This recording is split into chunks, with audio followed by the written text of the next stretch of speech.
सराफा association सागर के अध्यक्ष पद हेतु सभी वर्गों की पहली पसंद संतोष सोनी मारुति ज्वेलर्स को अपना अमूल्य मत देकर आशीर्वाद एवं सहयोग प्रदान करें।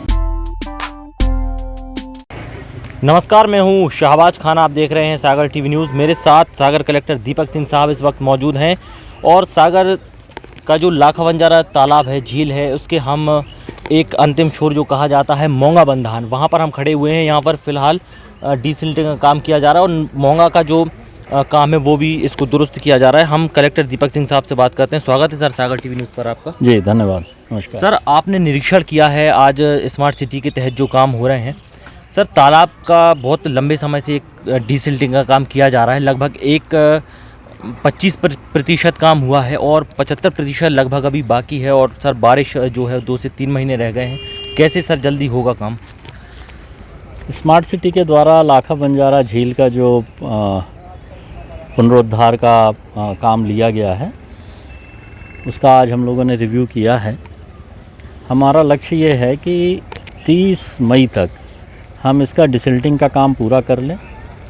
इसमें जो लगभग 40 नाले आकर मिल रहे हैं, जिससे शहर का गंदा पानी आके झील में मिल रहा था, उसका जो नाला टैपिंग का काम है वो भी प्रारंभ हो गया है। लक्ष्य ये निर्धारित किया गया है कि 30 मई तक नाला टैपिंग का कार्य भी कर लिया जाए।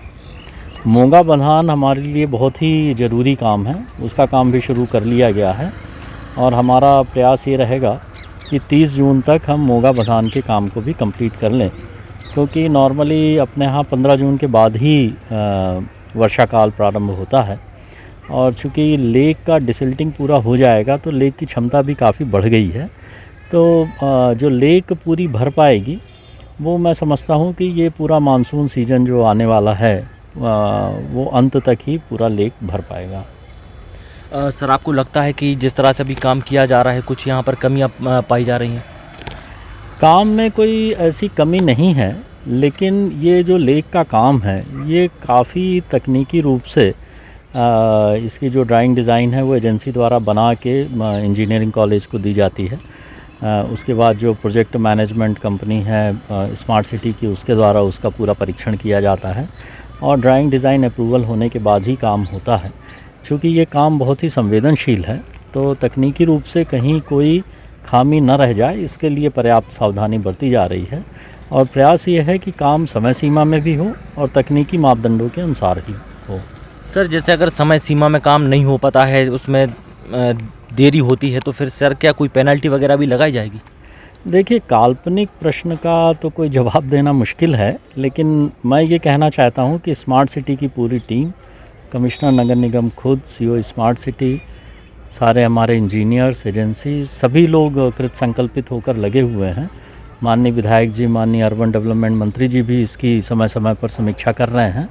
तो हमने संकल्प लिया है कि इसको हम समय सीमा में करेंगे। सर, इसके अलावा और भी आज आपने कई सारी जगहों पर आप गए हैं। स्मार्ट रोड जो बनाई जा रही है उसका भी आपने बारीकी से निरीक्षण किया है। सर, क्या स्थिति अभी फ़िलहाल आप देख रहे हैं उसकी? स्मार्ट रोड का जो काम चल रहा है वो भी थोड़ा चुनौतीपूर्ण है, क्योंकि सड़क की चौड़ाई जो है उसमें कुछ गतिरोध भी हैं, उनको भी हटाया जाना है।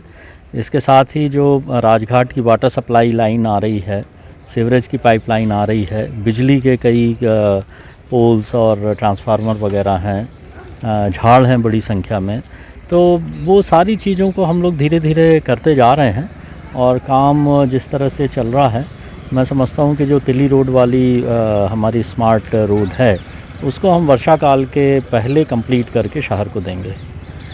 सर, जिस तरह से स्मार्ट सिटी के काम अभी शहर में किए जा रहे हैं करोड़ों रुपए की लागत से, और इसके अलावा सर एक बात और भी है, कुछ एक जगह ऐसी भी हैं शहर में कि जहां पर देखा जा रहा वाद विवाद की सर स्थिति बन रही। सर, उनसे निपटने के लिए क्या कुछ है? स्मार्ट सिटी का जो भी काम है उसका उद्देश्य है सागर शहर में इस तरह का इंफ्रास्ट्रक्चर डेवलप करना जो स्मार्ट भी हो और शहर के जो लोग हैं उनको एक बेहतर सुविधाएं और एक बेहतर सेवाएं हम दे पाएँ। तो जो छोटे मोटे इस तरह के इश्यूज़ आते हैं उसको हम लोग आपसी बातचीत से हल कर रहे हैं।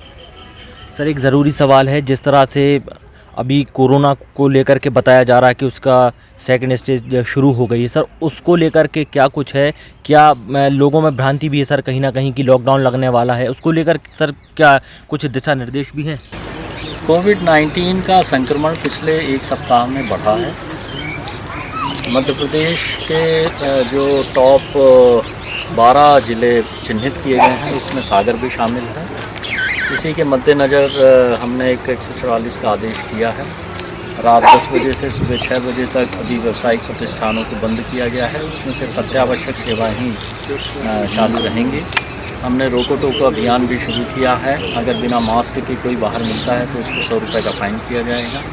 मैं सागर ज़िले के सभी निवासियों से अपील करना चाहूँगा कि बाहर कम से कम निकलें। अगर बाहर निकल रहे हैं तो मास्क का उपयोग ज़रूर करें, क्योंकि कोविड-19 का वैक्सीनेशन का काम भी शुरू हो गया है और सागर ज़िले के लगभग 146 विभिन्न hospitals, district hospital, civil hospital, प्राथमिक स्वास्थ्य केंद्र, उप स्वास्थ्य केंद्र में टीकाकरण हो रहा है।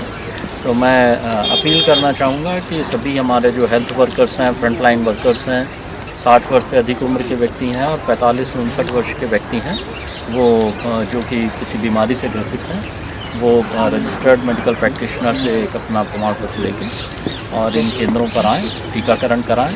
टीकाकरण करने से निश्चित रूप से इम्यूनिटी हमारी बेहतर होती है और कोविड-19 से हम बचे रहते हैं। सर, एक आखिरी सवाल और है, सागर में लॉकडाउन की स्थिति है कि?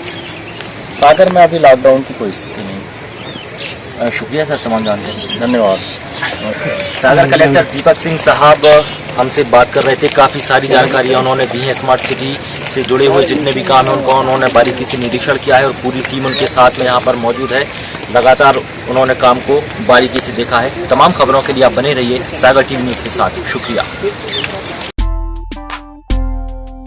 सराफा एसोसिएशन सागर के अध्यक्ष पद हेतु सभी वर्गों की पहली पसंद संतोष सोनी मारुति ज्वेलर्स को अपना अमूल्य मत देकर आशीर्वाद एवं सहयोग प्रदान करें।